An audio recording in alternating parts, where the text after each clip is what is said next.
In a country where the energy of its people never rests, one idea has begun to shape a new vision for Ghana's future: a 24-hour economy, a system designed not just to create jobs, but to transform the way work and opportunity is shared across the country. What's the linkage between your ministry and the 24-hour economy secretariat?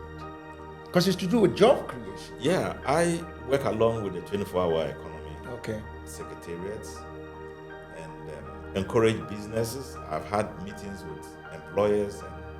First of all, if you can tell us a little bit about the 24-hour economy, the concept, its implication, and then before we go into the linkages, so that our viewers can understand, because this is Ghana, but the whole continent must know what the 24-hour economy is about reactivating our economy. Right. Leading this conversation is... My name is Rashid Pelpuo. I'm from Wa in the Upper West region, the capital of the Upper West region. I'm the Member of Parliament for Wa Central. Member of Parliament for Wa Central and Minister responsible for jobs, employment, and labor. With a career spanning decades in public service, he has been at the forefront of policies designed to expand work, support communities, and give young people a stake in Ghana's growth. I told them, make use of your youth. One of them is a judge now. He's so grateful and has always been mentioning it, that not for my intervention, he wouldn't have gone back to school. In this interview, Dr. Pelpuo shares his journey, his philosophy on leadership, and his bold commitment to building an economy that works around the clock. He speaks on what it means to go beyond politics, to build systems that deliver real jobs, real change, and real hope for Ghana's youth. Stay with us as we explore the story behind the 24-hour economy and the vision of a leader who believes Ghana's future can thrive day and night. It's very critical. It's important. If you are born in Africa, you are an African. Kwame Nkrumah used to say, I'm not African because I'm born in Africa. I'm an African because Africa is born in me. And so he respects Africa because he saw himself as an African. And so if you are an African, you stay here and work for this country and work for this continent. We need you. You are much sought for. Your brains are much sought for. Your commitments are much sought for. And we would ask you to do what you can to leave a mark. Even when you are gone, that mark can be a germinating point for many people. So, being a needed person shows that you are important. Every African is an important person. Make sure your importance is utilized by the people and society around you. Thank you.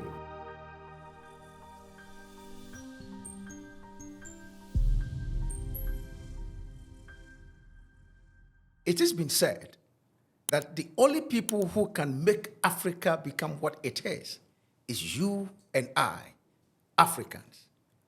My name is Emmanuel Daitumi, and I want to welcome you to Channel 63, the channel that focuses primarily on issues to do with Africa's development, Africa's future, and Africans.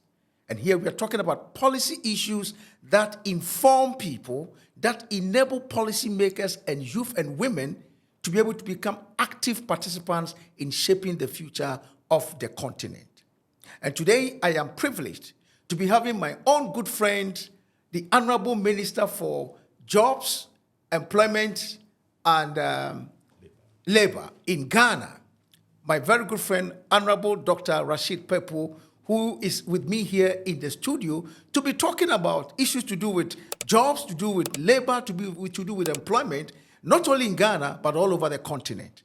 And it's a pleasure to have him here. I'm going to ask Honorable to tell you a little bit about yourself. My brother. Yes. It's an honor to have you. Thank you. In our studios. Yes. Please, tell us a little bit about yourself. Who is Honorable Dr. Rashid Pelpuo, and how did you begin your journey? Well, thank you so much. And let me thank the viewers and say that this is a great opportunity for me to interact with you. Thank you. Both in Ghana and out of Ghana, and in Africa, because this is a critical moment for Africans to be speaking. Well, my name is Rashid Pelpuo. I'm from Wa in the Upper West region, the capital of the Upper West region. I'm the member of parliament for Wa Central. Wa Central is the center of the region. And I was born there, bred there, attended all of my schooling there, except when I was going to university. Then I came to the University of Cape Coast, and then subsequently to the University of Ghana, and before I joined politics. Like I said, I was born in Wa, and by the time I was in secondary school, my commitment was to serve people. All along, I served in the school community. I was doing everything that was possible for people to find life comfortable, and I wasn't surprised that I was elected a class captain when I was in Form 3, and up to Form 5, I was a class captain. And then, when I came back to do my sixth form, I was made the assistant senior prefect of the school. And then from Wa Secondary School, I finished the secondary school, but not in the university yet, but I did so many things for the people. I was appointed the district youth coordinator, because where I did my national service, those days after sixth form, you were compelled to do national service. I did my national service at the National Youth Council, and right after that, they persuaded me not to go to university straight, and that they wanted me to be the district coordinator, because I was voted the best national service personnel in the region. And they were impressed with my work. So the district coordinator at the time, the regional coordinator at the time, informed me that he wanted me to be the district coordinator, because he needed to keep me there to facilitate many of the things that he thought about, and wanted me to also, utilize the capacity I was bringing into the place. So I stayed there for 3 more years as a district coordinator, and in that 3 years, I used to travel from the community to community, and when one community, which is about 20 kilometers away from where I was on my way coming, and I saw somebody on a motorbike, on a bicycle, carrying a woman who was pregnant, trying to reach the next clinic. So I told myself, no, I need to get these people a clinic. Meanwhile, I was also riding a bicycle. It was the best means of transport at the time. And so I did a number of proposals, and one of the proposals got to the Canadian embassy. They wrote back to say they are impressed with my proposal. They wanted to know how they could help me. And there was a proposal from them too, that if they gave me all the equipment, can I mobilize people to build a clinic for them? I said yes. So they gave me all the facilities. If they want cement, they'll give me this. If we wanted cement, they'll give me the cement. And I mobilized the people, got them sand, and then they gave me the iron rod. Today, we have a clinic at Charamo, which was built whilst I was a district coordinator. Interesting. Then I went to another place and realized that they were walking like 5 kilometers to the next school. Then I said, and at one point, you needed to cross a river. And I said, no, this one, we need to help them. We did another proposal, and then the Catholic Relief picked the proposal and said they wanted to come and see the place.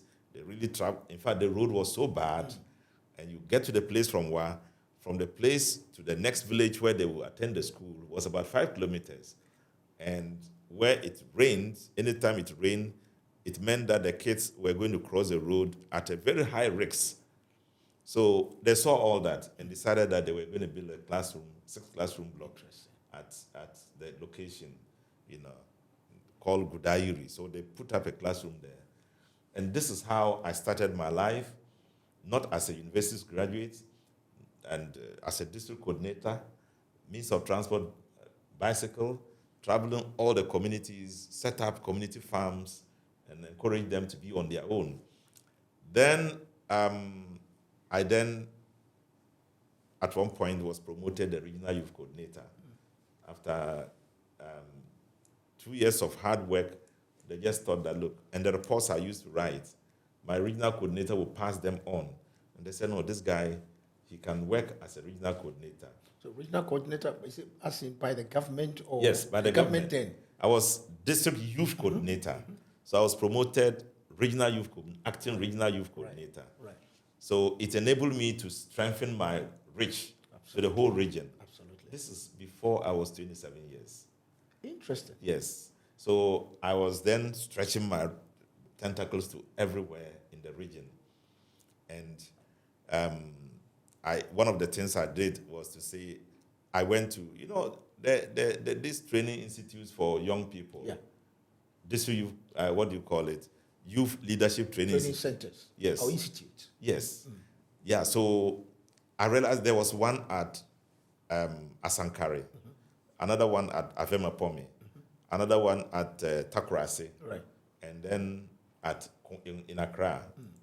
And I asked myself, so all the people who used to travel all the way from the north to all these places, I went to tell my boss, I said, can't we set one in one of the 3 northern regions? At the time, there were 3 northern regions. He said, go and look for a place, and we can help you.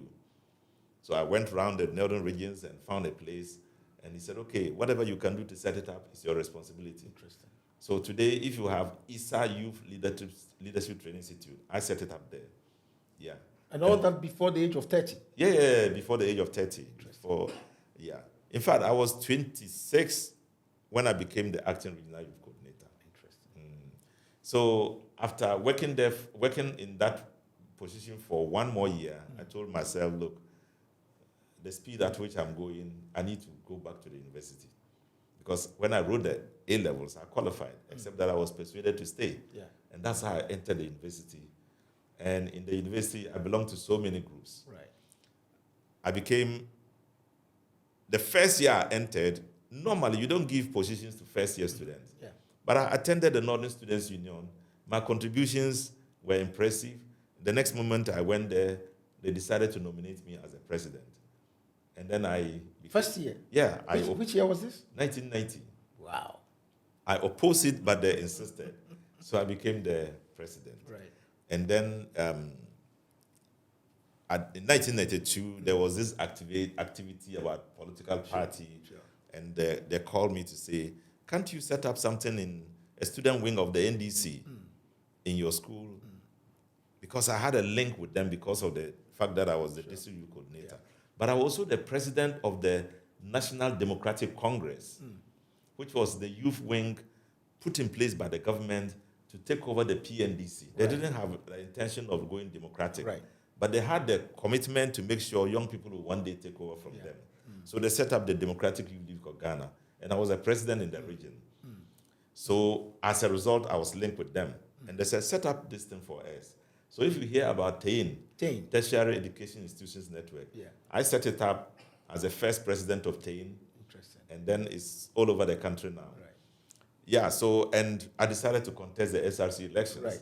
That is where we were then interacting. Yeah. So, and then subsequently, I got into student politics. But even before that, I was also the president of the Current Affairs Club. Right. I was the president of the secretary to the Writers Club. Right. And belonged to ISEC and became one of their leaders. So I was everywhere, just because I had I'm a spirit. I have a commitment, for people, for help. Public spirited person. So everywhere I went, I wanted to show commitment. My intention is not to take up leadership. In all of them, I never showed myself up. Right. But because when it even came to my hall president, they said, if you contest the hall president, nobody's going to contest you. But I decided to contest the SRC. So this is my life at the beginning. Before I joined, I was in 1999, I was 1994, they asked me to become the leader of the school. I set up the district coordinator, the director of the Youth Leadership Training Institute. After working there for a few months, they asked me to go and become at the time I had finished my master's program. Right. They asked me to become next to the national boss as the deputy national coordinator in charge of finance administration. So I came to Accra in 1999 for the first time, worked for 3 years, and I was bored with working there for 3 years and just being a big man, small man. I felt that I was young enough in 32 or so, 32, 33, and just working as a big man. I decided that I would resign and set up my own consultancy. And this is very important for young people. Never be satisfied in a position you think you can explore better, because you have the whole world to yourself as a young man. You can always explore. With all these things I was doing, I was still going to school. Right. That's how come, even in the working with the National Youth Council, I still went back to do a master's program, came and got promoted to that high position. After working there for 3 years, I thought, look, it's time to leave. People were saying, why would you leave? Look at your office, big office, television, this, that, washroom, everything. Why are you leaving? Because I think that the future is always better than the present. So I left and set up my own consultancy, the Pelpuo Consult. And at the time I was working, I was taking, those days, 200,000 Ghana cedis a month. Yeah. Then in Pelpuo Consult, when I set up and got a job, I was rather paying my workers 400,000 Ghana cedis when I was paid 200,000. So the bold decision to leave government work, public service, and set up on my own was very good for me. And that was when I then transited To politics. and I asked myself, look, I'm going to take a life decision. This life decision will either end me in the classroom because I love to teach, teaching, or in politics. So I went for a PhD form, admission form. And then I also went in to nominate for the nomination to be a member of parliament. Because whilst I was in the school, as a director of the institute, loads of young people will come to me and say, we don't want our MP anymore, we want you to be our member of parliament. The first time in 1996 I came out, they said, no, we don't want to change our member of parliament. 2000, the whole town was awaking, and they said, look, they wanted me to take over the MPship. But I didn't contest it. Right. The elders told me they didn't want to change, and they didn't want me to go for the primaries. Right. If I went for the primaries, I would win. Right. But they said, don't go for primaries, we don't want to change our MP. So I withdrew. So whilst I was on my own and doing my consultancy, I visited Wa, and the whole thing came up again, and that then drove me into filing my nomination to contest. And then also taking the form to contest to fill for the PhD. And I said, at least one of them will succeed. That's right. Both succeeded. Right. I got the appointment. I got the nomination and I was voted for, but I also got the admission to do my PhD. Right. So I combined the two. Right. And that's how come within 4 years of my stay in Parliament, I also became a doctor. a PhD holder from the Congratulations. University of Ghana. Yeah. No, I want us to go back to the issues you've talked about, Doc. Let me call you Doc in this sense. Let's put away the political head. Yeah. For some time. And I'm particularly interested in this episode. Yeah. In the sense that even though we talk about jobs and all of that, it's important for the current generation, the younger folks, to appreciate the process, what I call the value of process. Now, it seems to me in our time, in that side of the world, when we talk about leadership, people think leadership is a position. But here you are, you've given us the catalog of the processes you went through to become a leader. Yes. So what have you got to say about the perception that leadership is a title, leadership is a position? From your experience, what do you tell the young people? For all young people, leadership is it's a process, it's about commitment, it's about service to the people, it's about you willing to do the extra or go the extra mile in making society better. As you are in the process of doing so, the public sees you and the public requests you to do more. And that's the beginning of leadership. But again, leadership is about knowledge and experience. If you don't have the knowledge and you cannot convince your colleagues and peers that you know more than them, or you know as much as they know and beyond, they can't ask you to lead them. So with all these things I was doing, I was reading so much. I read lots of storybooks. I read many things about the world. I could sit down and tell you about the Soviet Union. I could tell you about the wars that were fought, the kinds of weapons that are being used. I could tell you about the sky, the moon, the sun, everything, And they saw me to be a different person altogether. And I could talk about the sanitation of the place, what we could do to clean up the place. And I remember when I was going to Inwa, there was not a single day nursery in Inwa. And I decided that I would build a day nursery in Inwa with nothing. I was working. I was just earning a small salary. And I said, we'll build a day nursery there. So I mobilized the young people. We went to knock every door, got all the cement that we begged for, started a day nursery, constructed it before I left for the university. So when you commit yourself to doing something good for the people, they see. I wasn't surprised that all the young people were running after me and say they wanted me to lead them because they had seen an experience in me, or they had seen a quality in me, which they know if we multiply, it can be of beneficial consequence to the greater society. And so leadership is about commitment, doing, experience, and sharing yourself. When you can do that, you can attain leadership. It's not about sitting down and people say, oh, there's a job here, there's a leadership position. Then you just go and contest. You may win. You may not win. But if you win and you don't have the experience of commitment, you will lose again.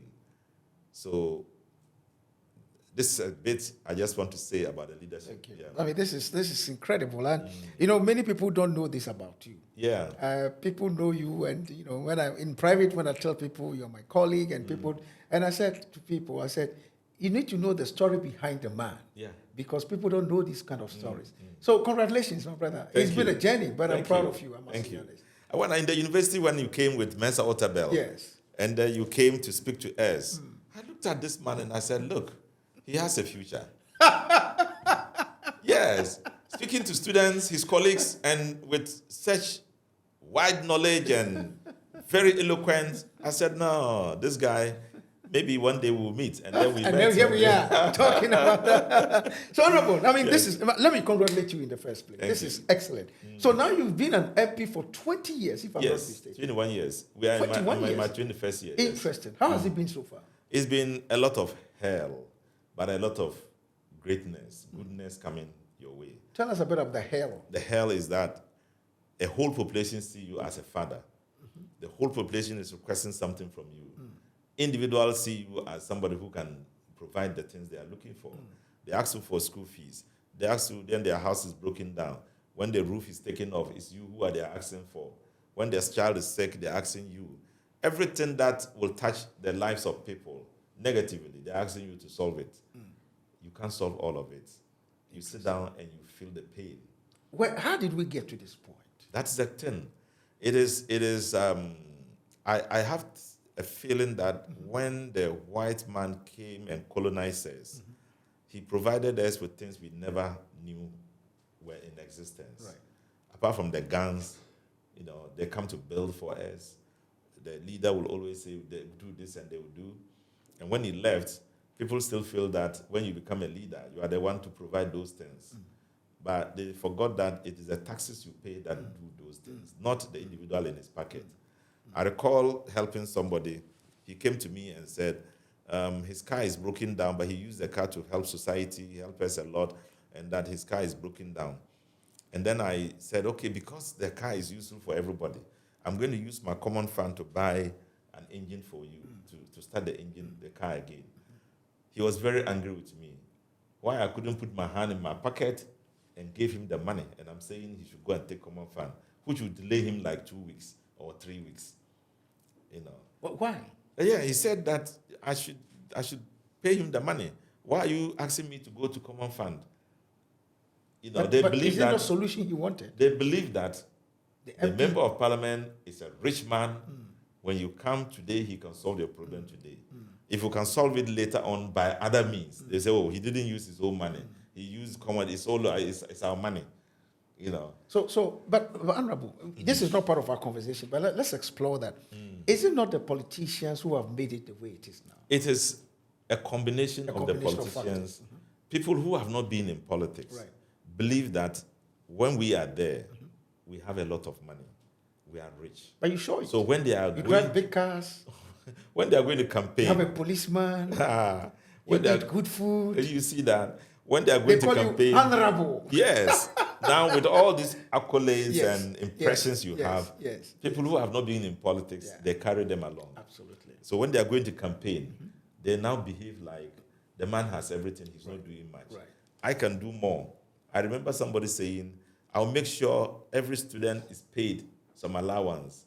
I'll make sure all communities that don't have schools, I put up schools there. The man is using the money for nothing. And he said a lot of big things. And he was not campaigning. He was not campaigning.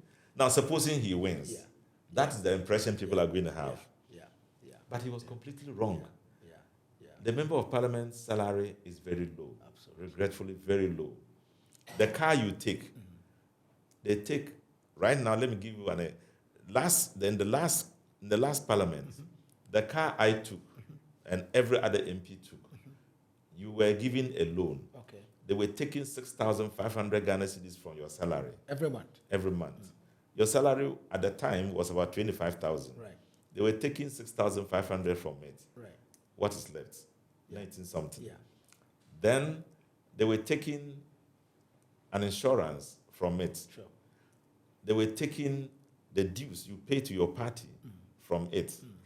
They were taking your regional contribution to your party, to your constituency from it. In the end, you take home something like 10,000 or 11,000. Right. And that's what you earn as a salary. I used to earn 9,000. Yes. I remember James was around when I was talking, and I was complaining that I took about 9,000. He said, hey, but me, I took about 5,000 because of the commitments. Absolutely, sure. And yet, demands on you on daily basis would sometimes exceed the 5,000 you were earning as a salary. Is that why people have the perception that sometimes... So when you drive a nice car, yes. When you drive that nice car, they leverage you above your means. Right. When you are traveling home and attending funerals and you're able to donate, they think that you are rich. Right. In the end, you are a poor man, riding a big car, sweating in air conditioning. And yet people are thinking you are having something. But what about the perception? Is that not why people have the perception that you guys are corrupt? Because if your salary is that small, and yet you live that big, ostensibly. Yeah, so you have nowhere to even corrupt. What money will you corrupt? What money do you control? You only control your common fund. Right. The common fund is not in your pocket. Right. It's in the hands of the MCE, the Municipal Chief Executive, or the District Chief Executive. So if you want a school to be renovated, you write to him, and he approves it and allocates the money to the tenant. Right. And so, but you earn maybe sitting allowance. Sometimes sitting allowance you earn. Yeah. Sometimes you earn traveling. When you travel, you earn. And then small things that come into play just to give you room to operate. Yeah. And then sometimes friends who are your friends, they say, my brother, I see you are struggling, so take this. And that's a very, very important one. Yeah. If you have good friends, they help you. Yeah. In 2016, I nearly lost my elections. The reason was that I had no money to contest the elections. The money I had was very small. I borrowed money. It finished 2 weeks before the elections. It finished. I didn't have any more money. I had to go and borrow more. But the impression was that, he was just a minister of private sector. He has a lot of money. I didn't have that lot of money. And I was hot. So I won just by 591 votes. Interesting. Yeah, because people thought I should have been spending more, but I didn't have it. So you borrow, 2020, I borrowed money. It's 2024, I saved money, and I got friends who helped me along the line. That was the only time I didn't borrow money. Interesting. Yeah. Only 2024? 2024. All this while you've been borrowing and borrowing and borrowing. Yeah. So I've I been guess you are borrowing. still in debt. Well, you pay along the line, you know. Right. So it's a very terrible experience. But again, I think that sometimes, anyway, this interview is not about that, but it's very, very important. I think sometimes politicians ought to tell the people the way it is. Yeah. The promises are just too much. When you tell people the way it They won't is, vote for you. they hate you for that. So you have to keep telling them. You have to keep them Painting. hopeful. I remember when I was contesting the last elections, and I said things are really difficult. I don't have the money to do the things they were proposing. They said that. Somebody came to me in the night and said, never say that in public. When you said that, you see the boys, they are all running away. Oh. They think that they are following a poor man. You can't help them. Really? Yeah. It's not about they think they're following the leader, but a poor man. Yeah. They want you to demonstrate leadership and ability to mobilize finance to solve their problems. You know. So it's the whole issue. And so when you you see the member of parliament in Ghana, and you think that he's a rich man, he's not a rich man. Many of them are in business and they are capable. Others are holding other positions and they are capable. If you are a member of parliament and you just remain a member of parliament to earn that salary, that only what they call salary, it's a difficult task for you. You might end up a puppet. If you are a person like me who say, I'm not going to dip my money in public money, Right. I will make sure I stay away from ever stealing money or ever taking public money. That's another problem you are going to have. Yeah, the last MPP municipal chief executive who holds my common fund, who used to hold my common fund, praised me before he left. He said he had never seen me use public money to do anything which is personal to me. Interesting. And that they were having an impression that we were using the money for things. And he congratulated me for your it. opponent. This is my opponent. My present DC, he called me one night and said, Honorable, this is what you are doing and people didn't see. All the while. He couldn't believe what he saw, the records he saw about me and what he saw he's doing now. Well, I'm not surprised. I mean, I've known you for a long time. Yeah. I keep telling people when I fell sick, for example, and I know you don't mind me saying this in public. When I had a stroke, you were the only politician who came to my house. Yeah. And you didn't just come, you came and gave me money. Yeah. That is the human relational skills that you have. Yeah, and I'm proud that, today we're having this conversation. Yeah. And let me use this platform to say a very big thank you to you for being that humane, coming all the way to my house when I fell sick. And you said, my brother, I know it's tough, but let me drop this. And you left money with me and said, use this for your drugs. Well, my brother, let me tell you, when you see a great man, you notice it. You have demonstrated greatness and love for society for a very long time. Thank you. So I wish I could do more. Okay. Carry you to London, get you treated and brought back, because I know you are coming to do great things in Ghana. Yeah. But that was very touching. Yeah. And I hope, I'm sorry, but Yeah, it was very touching for me, and I'm grateful. Yeah. My brother, I'm sorry. Just bear with me. Yeah. I mean, you've been a minister for youth. Yes. I remember when you were in the Ministry of Youth, we had a rough conversation because I said to you, whatever I can do to help. And you were so receptive as well. Now, so today you are the Ministry of Labor, Jobs and Employment. Let's explore this perception a little bit. Many people are of the view, not only in Ghana but all over Africa, that it's government that creates jobs for the young people. What's your perception of that? What's your view of that? I have a very big concern about Africa. One of the reasons we are poor is about the minds we carry. Right. And the minds we carry is that government is the father of everybody. Government will provide jobs. Government will do everything for you. And for the people who assume leadership, they see government as the cow, they will tap the milk and not put anything in there. Right. Say that again and explain what you mean. Yes. It's like the cow whose milk will feed them. They will tap the milk and drink it and will not put anything there to keep the cow alive and going. Sure. So you would see it in our leadership. And for most of the leaders, they become rich while the government is poor, the state is poor. You go to Nigeria, it's the richest country in Africa. And yet, Nigeria has the biggest number of poor people in the world, in Ghana. In Africa. Sure. It has the largest number of poverty. People living below the poverty line. They are in Nigeria. And yet, the richest man in Africa is from Nigeria. The biggest GDP is from Nigeria. If you come to Africa, the totality of our GDP is lesser than the totality of the GDP of New York. Even a company, you can have one company whose annual turnover is much, much bigger than a whole nation's GDP. So now you ask yourself, why are we like this? I was in Ethiopia and I met a colleague minister from Sudan, Southern Sudan. And he said, Honorable, we are in a terrible situation. My country is a very rich country. You can go into the river and there are fishes which grow old and die there. You see them there. Nobody is to take them. Nobody takes the fish.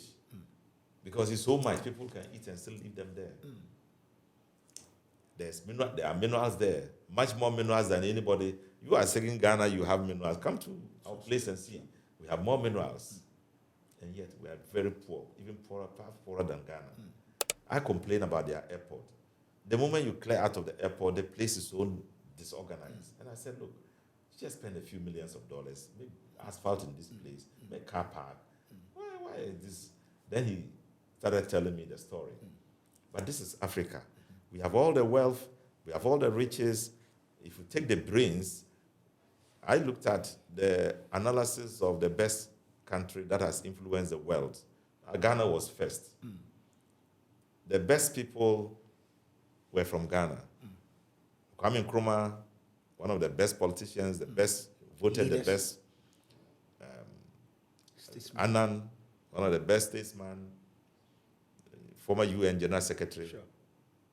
Alote, the Alote constant in physics is there, constant, one of the best in the world. You go to the first black person to manufacture cars in Ghana. It's from Ghana. He just died. May he's rest in peace. Sure. You know.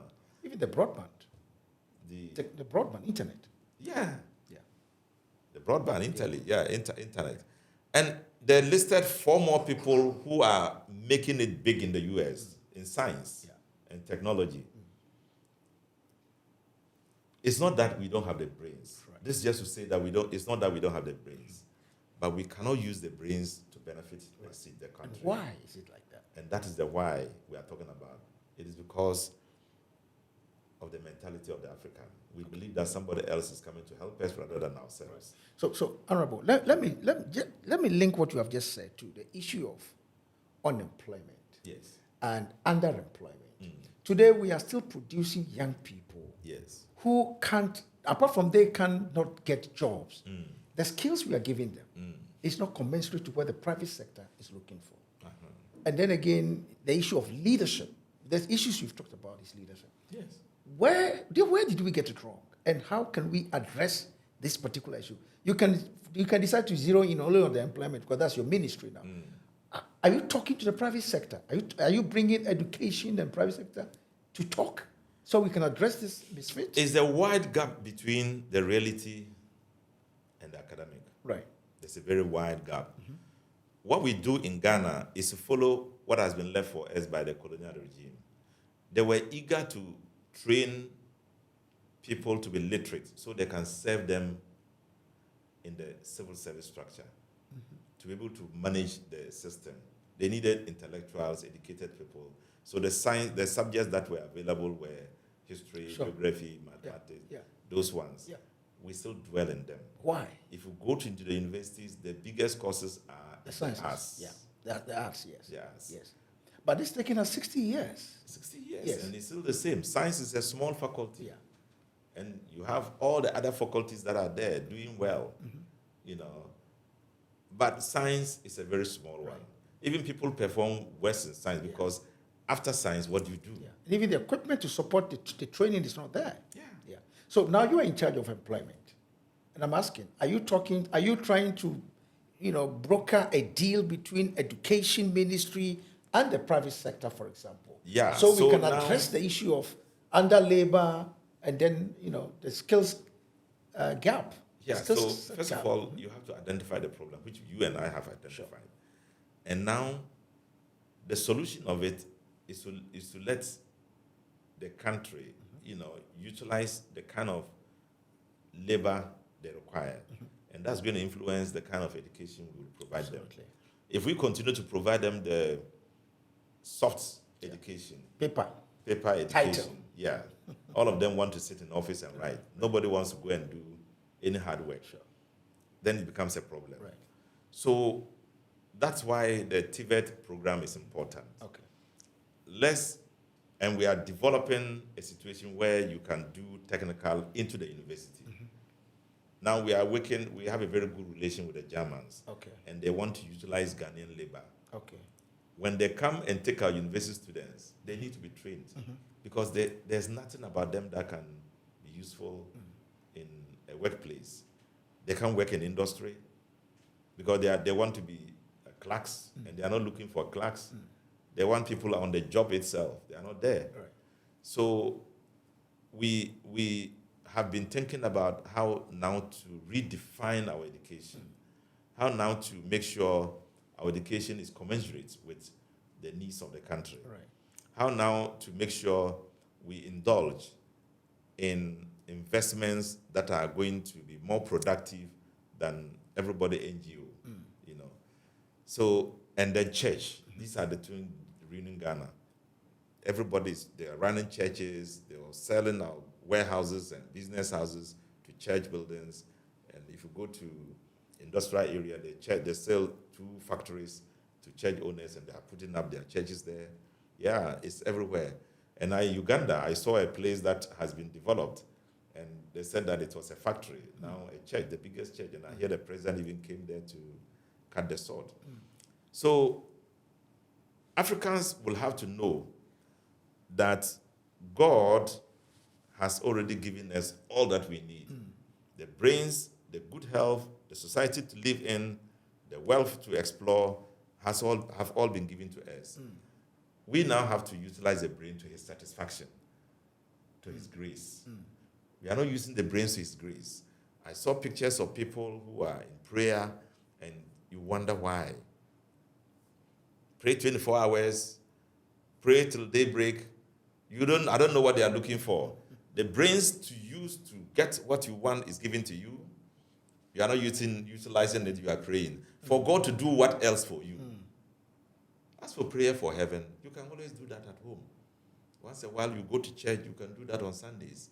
But spend all the time praying in Africa is where the problem is. And I saw some pictures which made me so sad. They are in my phone now. A picture in which the pastor told women he can help them to give birth if they were in the beach and were naked. And you will squat. And he comes behind you and kiss to give you a child. And you see women line up all naked. And he was there kissing them from person to person. Are these things not as a result of the frustration people are going through? Now, nationally. It's because we are getting the thinking wrong. Right. So it's leading to frustration. Unless we correct that thinking. And how are we going to do that? That you guys are in charge of the national economy, yes, the management of the nation. You've seen this problem. How practically are we addressing this problem, knowing that they have a major impact on the future of the country? When you begin talking about religion, you face problems. Right. I know that. But that's why we are launching this Resetting Ghana. Right. We need to reset our minds. We need to reset our economy. We need to reset our way of life completely. And how do we do that without bringing politics into it? So, because a lot of times we come up with fantastic, we'll come back to in the next thing I'm going to ask you about the 24-hour economy. Yes. A lot of times African politicians come up with fantastic ideas, but when it comes to the implementation, we politicize it. Yeah. How are we going to avoid that in this particular case? You see, in the last administration, the president's office was made up of more than 1,000 people, employees, working for the president. Right. This time round, the number is less than 50 working for the president. Right. It's part of the resetting agenda. Okay. Ministers could travel the way they want. This time, ministers cannot travel the way they want. Right. Even when it is private trip, you still have to come and ask permission from the president. Right. And he will limit you. Right. You cannot have jobs just go and get people to work without proper procedure. Right. You have to follow the proper process before you can allocate a job to somebody. And it's all going to be documented. Right. If there's any way by which you do it without it being documented, you will face problems with the president. But that's You I'm can no wondering, longer I'm wondering go- how these things affect the change, the resetting of the mindset. But I'm saying this is the beginning. You see, so you have to start from yourself. Okay. If you want to reset, Right.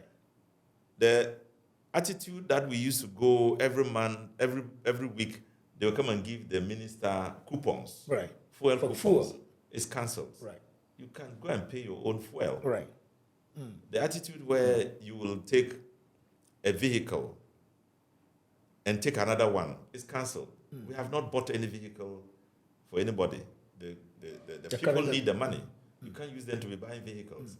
So now we have started from ourselves. Okay. Electricity bill, we pay ourselves. It's no longer a government that is going to pay your light bill. Then are where you utilizing stay? it. Yes. Where you stay? Wherever you stay, whether you are staying in government building or your own, pay your own electricity bill. I just hope that when we leave office, these things will continue. What about fuel? Fuel, the same. That's what I'm saying, coupons. Now you buy your own fuel. Interesting. Yeah. Yesterday, I bought my own fuel in my car. For last week and the weeks before, I bought my own And where fuel. does that money come from? You pay it from your salary. Everybody, the gentleman who works as a nurse or a teacher, if he has a car, he buys his own fuel. Yeah. Why wouldn't you buy your own fuel? So, in other words, we are changing the public service perception Yes. that the minister enjoys everything and No. then ordinary. Oh, You are really? a serviceman. You should serve your people. So you start from there and reset the agenda. Okay. Now the economy is the next. All right. That's why people are complaining they are not spending money. They are not spending money. They used to allocate money where it is not necessary at all. You allocate money and you need it somewhere, you can't get it. Now money is allocated according to need Okay. and according to policy Priorities. direction. Okay. If the policy direction is not in that place, you don't send money there.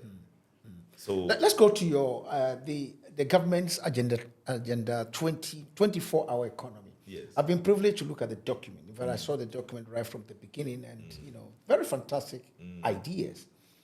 What's the linkage between your ministry and the 24-hour economy secretariat?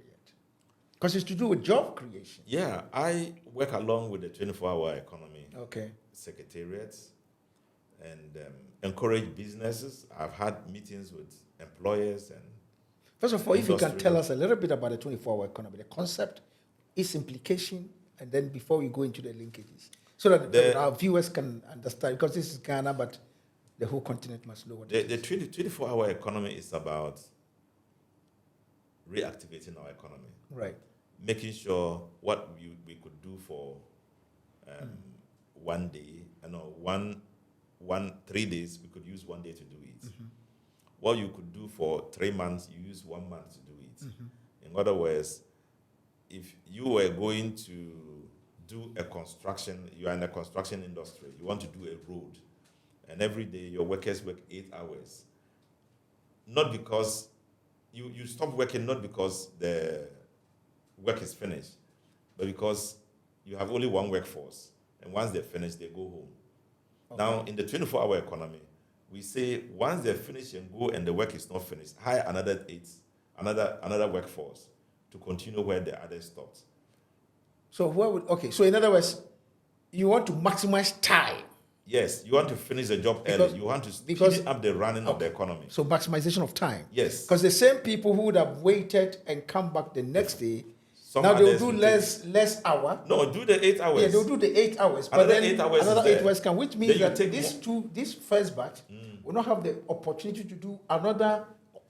No, they can period. come back the following morning and still do their 8 hours. Yeah, but if assuming they were short, they were what we call casual labors, it means that once the second batch completes the job, They're done. No. Whereas they could That have is if also the done- work was for a day. Yes, that's what I'm saying. But if the work is for 3 months, Okay. you use 1 month Okay. to do it. Okay. And then you can move on to another job. Okay. So by the time, if we want to work for the economy for 1 year, 4 years to get A, B, C, D success, You have to use 3 you can years. use 1.5 1 year, 1.5 year to still do the 4 year work. But, Honorable, how does culture come in here? Because you see, it's almost as if the same person whose mindset that we're talking about here, you want the guy to now appreciate that he can do AB, but the mindset is the same. So how are we addressing the issue of mindset here? Yeah, so that is And you are talking one of about the typical challenges. Ghanaian, That's typical the, African. that's the challenge we are getting. Right. We are facing right now. You will find people even criticizing you for doing something good for them. And so it's going to be gradual. It cannot be the speedy up as the mechanical things we are doing now. So let me ask a very practical question. So what kind of jobs is this 24-hour economy intending to create? And how is your ministry linking up with them to make sure that these are jobs that actually are created and are going to benefit the massive youth? It's not like it is to create new jobs, but it is to have the new jobs create more jobs. The same industry. Existing jobs create more jobs. Yes, existing Jobs. industries. Having a certain number of jobs, increase the number of jobs All right. to beef up the industry. So what is the practical dimension? So it's not like a new industry is being created. If there's a need for a new industry because the job is done for today and you want to expand it, then it's another matter. Okay. Now, what the government wants to do is to support existing industries to increase their Capacity. Okay. And once you increase your capacity, you increase the jobs. So let's take a company like Kasapa, which is not to advertise them. Yes. How does the 24-hour Kasapa economy... doesn't exist anymore. Kasapa doesn't exist anymore. Okay, so which other... Let's say Voltic. Voltic. How does Voltic increases the number of jobs that we are talking about here? Okay. Very practical example. Yeah. Now, Voltic produces Water. a certain amount of water. Yeah. Let's say it uses 1 week to produce water for the people of Ghana for Let's 1 month. say 500 packages. Within 1 week. 1 week. Now, every single day the water finishes, they have to go and produce more. Right. The people who produce the water in 8 hours for that quantity, after work they can go. You can hire another number of people like them to come and continue. So rather than producing 500 for a day, they can now produce 1,000 or 1,500. So it's 24-hour economy has enabled you to hire more people to do the same job at different stages and to produce more. Isn't that going to increase the cost of production? Yes, but it will increase your profit because too. It means you have to find a different set of managers. Yes. You have to, at some point, bring in technology. Yes. And all these things are very expensive. Yes. How is government supporting the industry in this case? Now we are saying that with reference if to capital. your capital expenditure will not meet the increasing pressure on you, Right. government is coming in to support you. How? Of course, we will support you with the money you need. Okay. We will support you with the security you need because you'll be working in the night. Okay. And then we'll make sure any comfort that you require to be able to continue the 24-hour economy, government is willing to support you. That's why there's now a 24-hour secretariat. Simply go there, show that you are moving from A to B, and this is what you need. They inspect it, and then they provide it for you. Interesting. And electricity, they will make sure they support you with power. But the company has to pay for the service, all these things. That's your business. Your company keeps paying for its own services. What you lack to reach that level is government, where government comes into support. I see. Interesting. This is interesting because we're already working. Things are already happening. Oh, really? Yes. Example? Oh, well, things are happening. Example? The companies that I met, the Employers Association, Right. they thank government for the 24 hours. And they said, look, we are doing it, but we want to do more. Okay. We want you to help us. Right. I was with the president with them. Right. And the president said, well, bring up the issues that you need, we can respond to. Right. For you to increase your capacities. So your ministry is working hand in hand with the secretariat to make sure these things Yes. Fantastic. Yes, We'll come to that. Now, let me ask a question before we know. I know time is not on our side. When you look at the future of Africa, Ghana, it is said by 2030, 2040, Africa is going to be the largest producer of labor to the whole world. Now, but skilled labor is different from just ordinary labor. Yeah. So are you concerned about the way things are going? And Very what are much you concerned. doing with your ministry? Very much concerned. What are you doing about it? A few minutes ago, we were talking about Uganda. And I said in 1960, Uganda and Ghana were sharing almost the same kind of population levels. Today, Uganda is hitting about 50 million. Ghana is still about 35 million. Right. Growth in population unmanaged by the countries is a big problem. You grow the population, workforce is increasing, but industry is not increasing. Right. Investments are not increasing. Right. So what happens? They are there, very dangerous to society. Sure. The young people are unemployed, they are hungry, they are educated, they don't know what to do. They turn to things that are harmful to society. So the logical thing to do is to give them out to other countries. That shouldn't be the case in Africa. Absolutely. We should be able to produce the labor and utilize the labor. Yeah. But you are saying Ghana, Africa is going to be the largest by 2030? 30, 40. 35, 40, yeah. We will be the largest producers of labor. In fact, now we are still the youngest in the world. Yeah. Africa has the youngest population in the world. And that's why people are moving out of the country, the continent. So the sad thing about it is that we are producing children we are unable to take care of. So we are asking them to go to some other fathers to take care of them. Well, but somebody say in Africa, it's our culture. People want to have more children. It's bad culture. Yeah, but Chinese at some point said only one child, which was a policy. Now they've removed that policy. Do you know why they remove it? Well, because they're losing the children, they're losing the population. Yes, because they are producing. They're producing more. They're increasing production. Yeah. And so because of the increase in production, there's demand for more labor. Yeah. So can Ghana and can Africa begin to increase production so we can utilize our own labor so they don't go out and be dehumanized? That would be the obvious way to go about degraded, it. insulted. That would be the obvious way. So I should be asking that question to my brother. And that's why we are saying that we have to increase production. Right. We have to do whatever it can to increase production. 24 hours, let's work. Let's get industry up and doing.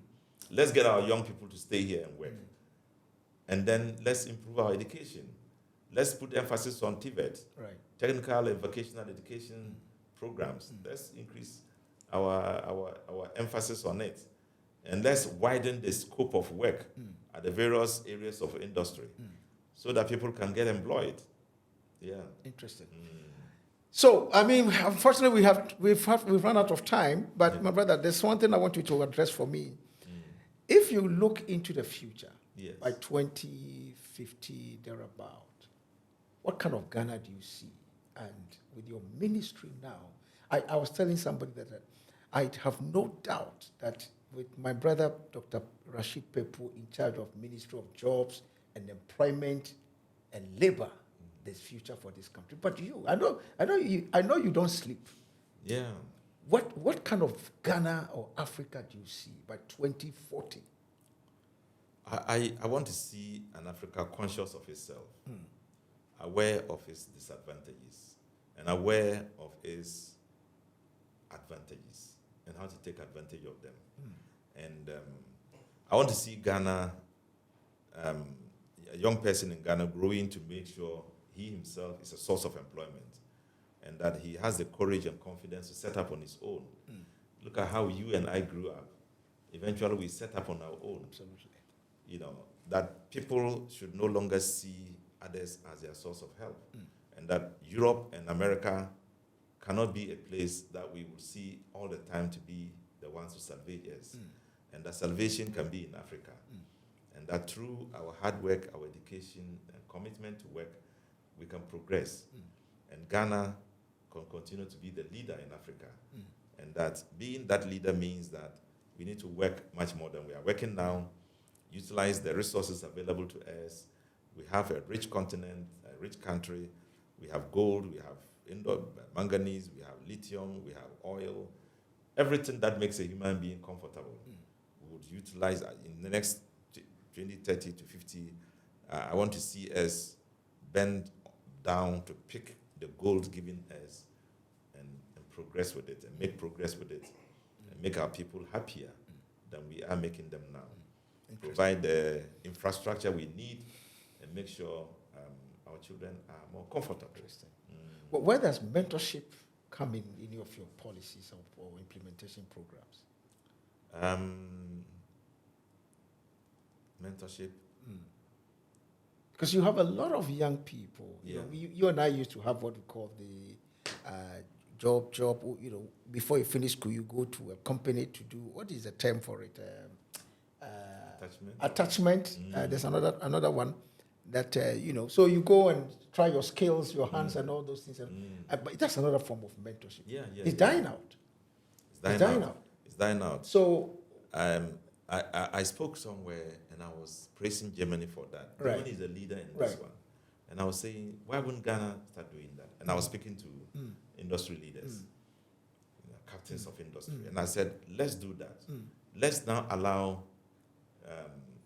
them to come and try their hands.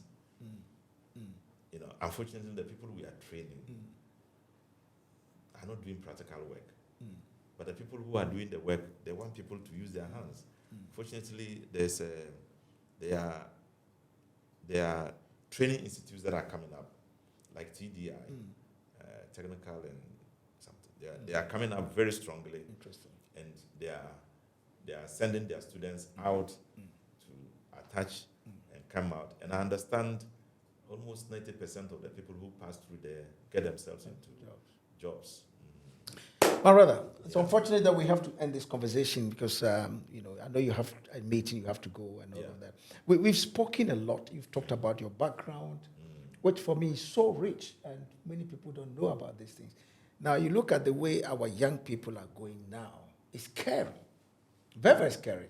And sometimes you wonder what is going to happen in the next couple of years. So this is your camera. And I'm going to, from the bottom of your heart, I mean, you've spoken about the impact you made in your constituency, in the community where you live. Well, I've been there personally. And I want you to speak to the young people who think that, you know, you can plant a seed today and then harvest it the next day. In other words, the value of process is it's no longer part of our young people. Respect for elderly is no longer there. Culture. People can't even recite the national pledge any longer and stuff like that. What have you got to tell them, you know, as we bring this session to a close? Well, thank you very much. The young man who is listening to me, young person, to be a young person is a transition. You are passing through this stage of your life to become a responsible adult. Make use of it. Continue being in school. Work hard to develop yourself. Respect your father and your mother. Key amongst the elders you will show respect for. You live in a community. Respect the peers of your father and your mother. But essentially, build yourself whilst you are young. In my youth years, I didn't tell him. I used to organize classes, free classes for young people. I could go into the streets and catch people, take them to classroom, taught them, got them to write common entrance, and entered secondary school. I told them, make use of your youth. One of them is a judge now. He's so grateful and has always been mentioning it, that not for my intervention, he wouldn't have gone back to school. Another is a lecturer. There are great guys who are roaming out there. Be one of them and utilize the power given to you by God and develop yourself. God has given you everything. All you need to know is to explore it. And I want to wish you all the best. You are in a country where there's freedom, justice, no trouble. Nobody cares about nobody is worried about what you do with yourself as long as you do the right thing. So take advantage of that and develop yourself. I want to wish you the best and wish you well. Thank you. And let me thank Mr. Daitomi, who is now Dr. Daitomi, for the opportunity here to speak to you. All along, he has been a person who inspires his colleagues and others. And so sitting in this studio is as a result of that. And I want to thank him and thank you also for listening. And God bless you. Thank you. Well, I mean, what most people don't know is that you and I share a lot of things in common. You know, as I've said in many times, A-level, I had to sell banku and soup to pay for my registration fee. I used to go to a village called, well, not a village, I used to go to places called Begro, Bososo, Fanchiriko. I'll buy plantain, kontombre, cassava, put them in the train, bring them to Accra to sell. And that's how I paid for my A-level. I mean, you know, to go to University of Ghana, where I became the SRC president. In fact, when I was, you know, at the University of Ghana, people don't know that I used to sell stationery, you know, to survive on the campus. But this is what Africa Future Leaders Institute of Global Affairs is all about. Talking about the issues that would empower our young people, the women and our young people for the future. And our hope is that by 2050, through this forum, through these discussions, through people like our Honorable Minister who is with us here today, we would be able to equip 1,000 young people in each of the 55 nations of the continent so that the Africa we want, Agenda 2063, will become indeed a reality. If you've been listening to us, and this is what we've been talking about, and please share this link with all your colleagues and subscribe to this channel and help all of us to make this message spread across the entire continent so that the Agenda 2063 that all of us are talking about can indeed become a reality. If you want to support us, there is a number on your screen. There is account details on your screen. You can make a donation, and all of it will go to help us to make this issue and these programs amplified. If you are a researcher and you want authentic primary or secondary data, you can come to this channel and be rest assured that everybody we bring on this platform is a person who understands the issues, the policies, and who knows what he or she is talking about. It's been a pleasure coming your way. My name is Emmanuel. I'm the host of this program, and I thank you for watching us. We'll see you another time. Thank you.